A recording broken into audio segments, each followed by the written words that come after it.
Welcome back, everyone. I hope you guys are all doing well here in 2021. The cursed year is behind us, and today, my friends, we are back with a free-for-all showdown. So this one might be a little bit of deja vu for some of you guys, as it did take place at the end of a stream, but it was so good and had so many epic moments and some pretty fun shenanigans here with the double, not solar engine, but the engine of the gods plus Mazda Mundi. So we had to run this one back. Now, it's going to be me on the Lizardmen. We do have the old one leading the forces of the Greenskins, and it is going to be the Warlord of 8 Peaks, Skarsnik, the Floridian Fool as Clan Eshin, and Soul Grinder 721 as the Druki. Now, as far as my build goes, pretty straightforward, not really much to get into here, other than the fact that we are going to be going with Zara Spears and Cohort of Sotek, but the real breadwinning combo is going to be using double Solar Engine, or Engine of the Gods, Solar Engine of the Gods, Engine of the Gods, yeah, it's all in the family. It's pulling light down from the sky, it's blasting things, it's always a good time. But the Engine of the Gods do have an ability which you almost never see in competitive multiplayer because of how long it takes to cast. But the Burning Alignment does have 2 charges, and it's basically, a science fiction ion cannon. This bad boy does massive damage, pretty much will one-shot any non-single entity it hits, right? So if it's hitting, for example, some Saurus Warriors or some Black Orcs, it's going to karate chop those guys pretty damn good if you get them right down the pipe. So the idea with this build was basically to use Lord Mazda Mundi, who does have access to Nets of Amatok, lock things down, and then blast them with the Engine of the Gods. Up in the sky, it's going to be double Pterodons. We do have Cold One Riders, a couple skink cohorts in the back, and that is it. So now for the Greenskins over here, a massive Vanguard force of Wolf Riders trying to surround his opponent here. So he's got Wolf Riders in the back with a huge Greenskin Vanguard force here. And the funniest part is that the Skaven also went with a mass Vanguard, coming in with double Hellpit Abomination. Wait, how could they? No, they couldn't have Vanguarded those. Was that their deployment zone? Maybe they just deployed. Oh, okay, that's what it was. He deployed like right on the back end of his deployment zone, I think expecting to be Vanguarded himself, which is pretty funny, but it's going to be Deathmaster for him. So right now it's basically just waddling. My force is going to be moving towards the Druki here, who are going to be our first foes. The Great Soul Grinder 721. He's got a pretty cool army. Cold One Knights mixed in with the Master for some anti-large. Another Master, Marathi up in the sky, I think. No, Supreme Sorceress of Dark Magic, which is good. You know, you get Soul Stealer. Granted, I think Marathi is always a good choice because she does have some pretty good combat prowess and also has Soul Stealer. A little bit of skirmishing going on here. See Wolf Riders being detached from their main army and a little bit surrounded, actually. Are going to be trying to run, but they will be running into my forces here in just a moment. Granted, I only have a couple Pterodons. My skirmishing core isn't that crazy, and honestly, my range potential overall is relatively weak, except for the Cohort Javelins can do some good work, but I'm trying to save the ammunition for more valuable targets, because the Wolf Riders really aren't much of a threat to me here, so we're going to be saving those for some other juicy boys. So here we do have the Pterodon Riders. I thought about flying out over here and going after the Hellpit Abominations. I noticed the Skaven army's only anti-air were the Poison Wing Globe. So I was kind of like, oh, maybe I can rock drop those guys and then go after the Hellpit Abomination and, get a ton of points for free. But in the end, oh, here it comes. The first Ion Cannon. I almost missed it. So I net down these Blackheart Corsairs who are a little bit blobbed up and just look at the destruction. All right, here's their health pool right now. Just check this out. Oh, God, it's such a cool ability. So those guys just getting shreked so hard and they're netted down so they can't move.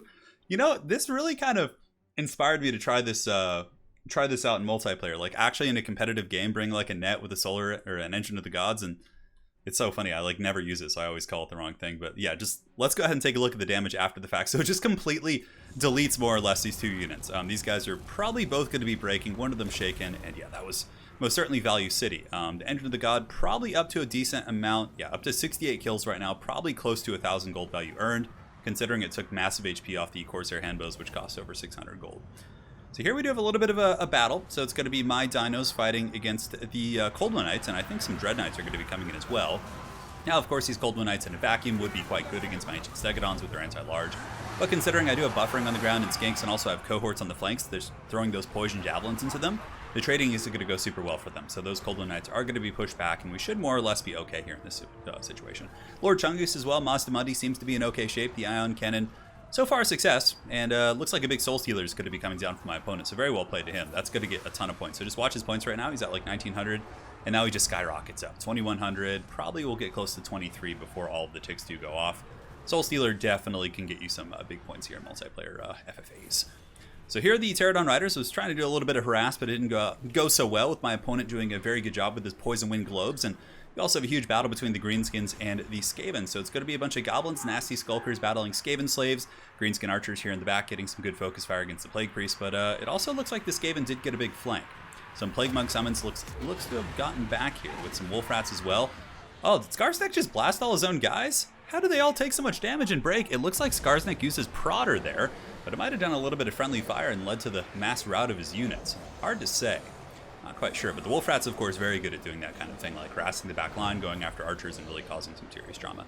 The Helped Abominations haven't engaged yet. Obviously, the Goblins will have a good frontline trade. Scorch Effect, pretty nice right there.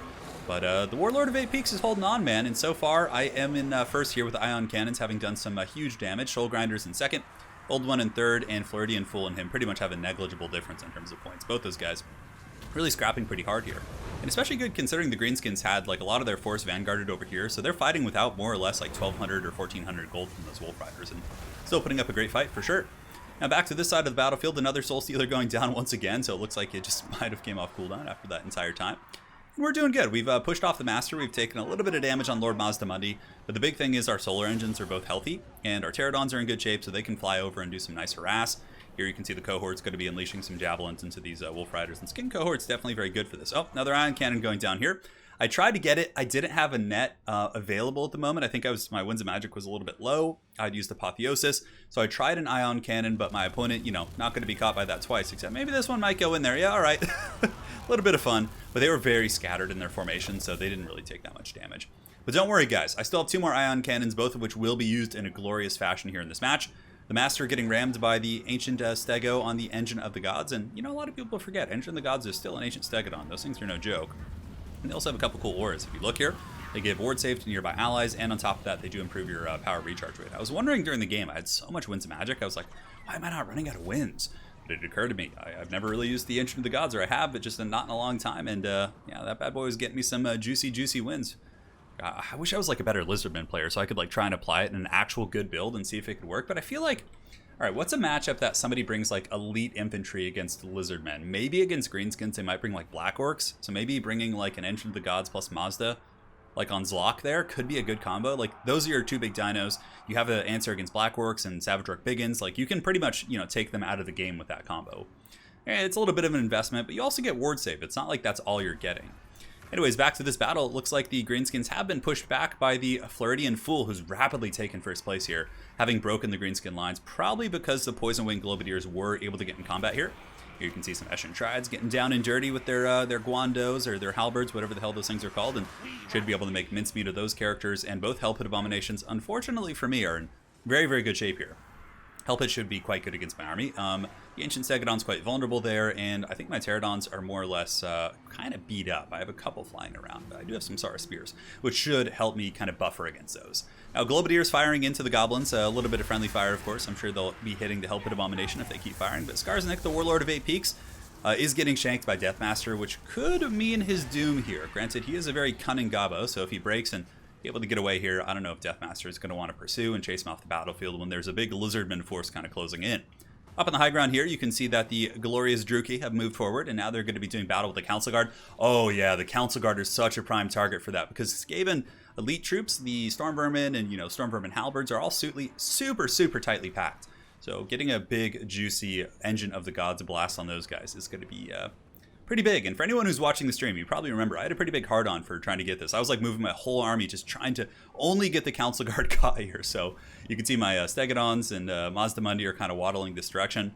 Unfortunately, we were using multiplayer caps in this battle, so I mean, it's a good thing. It keeps armies from getting a little bit too degenerate. But Lord Mazdamundi, unfortunately, was a little bit slow, so I couldn't quite get in position to get those nets when I wanted them. But here we have another scrap. Here you can see the Hellpit Abomination and Deathmaster going to be coming in. The Sigil is used on Mazdamundi, and losing Mazda this early would suck pretty bad. Deathmaster gets in there. Mazda is a large target, actually, so the Hellpit Abomination does get its bonus, but we do drop a Shield of the Old Ones, plus 5% ward save here, so in total 27% ward save. And we get a nice little swarm, and, you know, honestly, the Ancient Stegodon will be able to kill Homeboy pretty well, but the downside of that being is it blobs up my whole army, and then my opponent here, very well played to the Floridian Fool, able to get some glorious bombardments here with his Poison Wing Globes and really punish my blob. But it's okay, we're still moving. Lizardmen have good leadership. The dinos aren't going to be taking too much damage from such targets.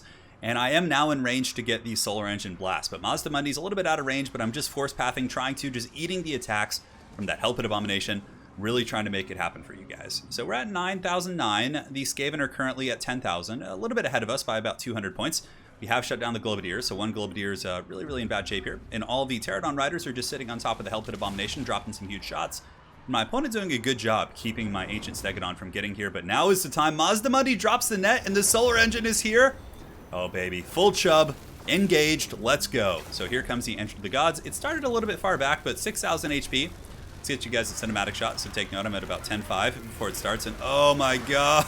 Oh god, I love it. So that immediately gives us like 1,000 points. We went from like 10.4 initially to like almost 11.5, 11.6. And that was just brutal damage. And the best part is I still have another net and another ion cannon from the other one. So we're going to be trying to catch those Council Guard once again.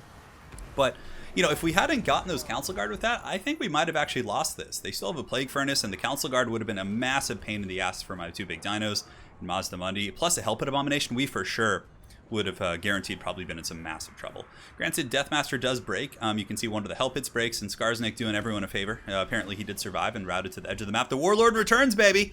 Moving up the high ground, trying to chase down that Hell Pit Abomination, which I am more than happy about. Get those big anti-large beasties off the battlefield, and we'll call it a day. So another net's going to be going down here, and once again, we shall be buttering them up.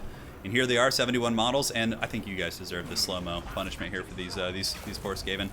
Oh god, that's so good. You know, maybe in the Skaven matchup too. Skaven usually bring like Jezzails and things like that, but let's just take a moment to admire this. Yes, let's do it. Let's get a Palpatine cackle in there.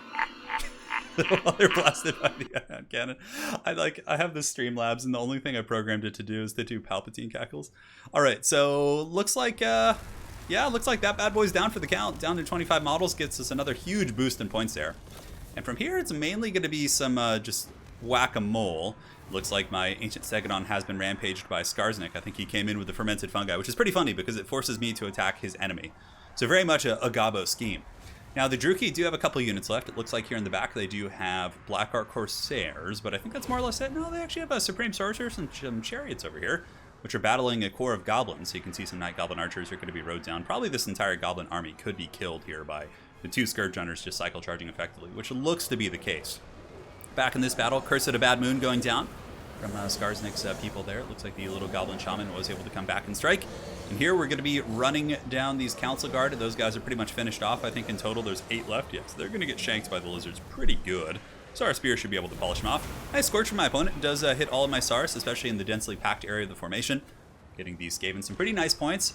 Skaven are rocking. Skaven, in order to win this at this point, probably would have to be the last man standing. And I think, you know, if all of them teamed up on me right now, if the Corsairs and the Druki and the Plague Furnace, plus the Globes, and then maybe the Scourge Runners, I think they might have a chance. You know, my dinos are relatively low, and if the Hell Pit Abomination were to come back, it could probably finish off one of these guys in mano-a-mano combat, but they would probably have to team up at this point, considering the points lead is getting pretty substantial, and we've been able to kill a lot of high-value targets. So, and here you can see the Pterodon Riders are moving in to try and take out the Plague Priest, who's at -6. That bad boy is going to be broken, and hopefully we will be able to chase that off the battlefield. So at this point, we can do a little bit of fast-forwarding, as there is some whack-a-mole here. So we're going to be battling the Supreme Sorceress. We get her nets, and a net of Amichok going down. We do lock her down and get some good damage for sure. But the Supreme Sorceress here is going to be able to get away on her Hellsteed or her Dark Pegasus here, punishing a couple of the Pterodon Riders on the way out. And on top of that, Hell Pit Abomination is back in business, as are the Globes. So like I said, if the Unholy Alliance does form here, and we get the Black Ark Corsairs to all team up, and maybe team up with the Skaven, I guess it's a little bit hard to coordinate, obviously, because we weren't in any sort of a Discord conversation, so it would all have to be through the in-game chat up in the top right, which is, you know, most people don't check that, except in the very beginning to, you know, say good luck, have fun, and things like that. So Mazda Mundi still going strong, man. Solar Engines just going deep into the Corsairs here, who are out of ammo, so those guys making their valiant last stand.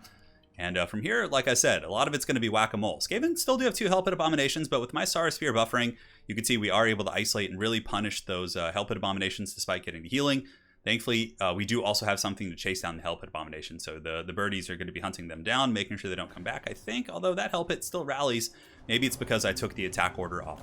But we are able to shatter the Poison Wing Globes, which is quite cool. Coming in for the second strike here, you can see the Plague Priest going to be getting chased down and shattered, and also this big old Hell Pit Abomination. Not going to be having a great time. What's cool about Ancient Stegos is they do really good damage with their ballista attacks on the top, the short range ones. It's kind of like a little machine gun, basically. I think these ones have it, do they? No, actually, I don't know if they do. I think it's replaced by the Engine of the Gods. Yeah, regardless, they still have little skinks up top throwing their javelins, which applies constant poison, which actually makes them deceivingly good duelists against other big targets. So here we got a couple of the Black Ark Corsairs just going to be making our way after those guys, and they're going to be running back, but we will eventually catch them and probably shatter them here. 2 of them do shatter. The third one will be shattering here in just a moment. In the meantime, my tic-tac-toe squad, my Pterodon Riders, get defeated by some Skaven slave spears, which is pretty shameful. And Skarsnik, the Warlord of 8 Peaks, I think is the last bastion of leadership here on the battlefield for any of my opponents. We have the Night Goblins, we have the Night Goblin Shaman, and the Warlord's boys. Over here, it looks like, yeah, Skarsnik is making his way back. So we're just kind of trying to chase down the goblins here. From here, the big dinos should be able to get some big old ramrods on these gobbos, and they'll probably be breaking in a matter of seconds. Engine of the Gods, pretty tanky. On top of the 130 armor, it also has a little bit of ward save, which really helps. You know, it can be the difference between it living and dying. And, you know, this game really made me think about, like, how cool they could be in multiplayer. But, yeah, the wind-up time is so long. Maybe against, like, vampire counts, too, like, having one. Because vampire counts usually have, like, 1,000,000 skeletons and zombies on top, like, blobbed together. So you could, like, potentially net them down. I don't know what the goblins are doing here, having, like, a bit of a mosh pit. I think they're trying to reform ranks. So the little Goblin Shaman's going to get smacked here, and these ones will be shattering. The only thing left here is Skarsnik, the Warlord of 8 Peaks, is coming. And we're going for the final duel. My opponent, of course, the great old one, asked for a 1v1 duel here. So at this point here, we did send in the Ancient Stego for the tribal showdown with Skarsnik. And here it is. Here's the culmination of all of that battle. Skarsnik gets rammed. Now, Skarsnik is pretty good against large targets, but the Ancient Stego is still an anti-infantry monster. On top of that, Skarsnik is going to be getting poisoned most likely by the javelins. Fermented Fungi going down. One more attack. Skarsnik is at -16 leadership. He is down for the count, and that is GG. Now, I know what you guys are here for. I know what you want to see. You guys want to see the point values on the engines. I will not forget. So let's take a look. 4,600, baby. Yeah, that thing paid for itself over and over. I think maybe this is the new best multiplayer army of all time. It's definitely not. But that's really good. And then this one got 4,500. So not only did they do great in combat, but the point value they got from just using their ion cannons was very cost effective. Mazda did fine. Everything else, who cares? For the Greenskin army, let's see who their top performer was. Skarsnik appears to be it so far. You know, the old one had a rough time too, because his cav got separated from the main battle and kind of had to like get sandwiched by my forces, and then he had to fight the Skaven without all of his, you know, skirmish missile cav here, which definitely sucks. And he put up a great fight. But really looks like Skarsnik was the best for him. For the Floridian Fool, we had 1,400 on Deathmaster, pretty decent on the Hell Pits. Globes always do pretty good. I mean, this one even paid for itself. Globes only cost 550, which is pretty crazy. 1,500. You have to remember, though, they do count friendly fire damage. The Council Guard got 1 kill and 48 value back, just getting wrecked so bad. Holy shit, man. And then, of course, for the Druki, 2,700 on that Sorcerer is pretty good stuff. Those are from the Soul Stealers on the blobs, yeah, for sure. Corsairs did fine. And this is a good build. Like, builds like this can be really strong in FFA, like these, yeah, honestly, yeah. I'm trying to think what I would probably cut the Corsairs, get another like Scourge Hunter and then some Repeater Crossbow Cav and just go like full mobility. But even still, the Corsair bows are fine and they did okay. A lot of them did pay for themselves. So well played. Hopefully you guys enjoyed that one. It was certainly quite a bit of fun. There is another FFA from that stream I will be casting probably in the next week. And you guys hopefully enjoyed this one, man. Ion Cannons, always a good time. Thanks again for watching, guys. Stay safe in 2021. And we'll see you guys next time. Take care.